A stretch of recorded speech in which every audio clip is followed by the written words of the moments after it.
తేజ, పడుకోమ్మా. అమ్మా నాకు నిద్ర రావట్లేదు.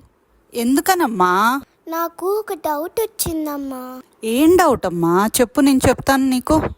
అసలు ఆ ఐశ్వర్యం అంటే ఏంటి? ఐశ్వర్యం అంటే ఉన్నన్ని రోజులు సంతోషంగా ఉంటే అదే ఐశ్వర్యం. నాకు అర్థం కాలేదమ్మా, కొంచెం వివరంగా చెప్పవా? టైం టు టైం తినాలి, పడుకోవాలి, ఎక్కువ ఆలోచించకూడదు, ఆరోగ్యం జాగ్రత్తగా ఉంచుకోవాలి, అందరితో సంతోషంగా ఉండాలి. ఇంటి గడపలో ఆడపిల్ల గజ్జల చప్పుడు ఐశ్వర్యం.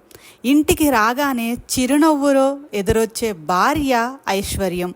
ఎంత ఎదిగినా నాన్న తిట్టే తిట్లు ఐశ్వర్యం.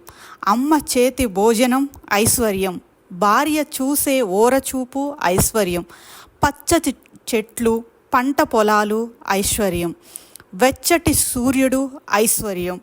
పౌర్ణమి నాడు జాబిల్లి ఐశ్వర్యం. మన చుట్టూ ఉన్న పంచభూతాలు ఐశ్వర్యం. పాలబుగ్గల చిన్నారి చిరునవ్వు ఐశ్వర్యం. ప్రకృతి అందం ఐశ్వర్యం. పెదాలు పండించే నవ్వు ఐశ్వర్యం.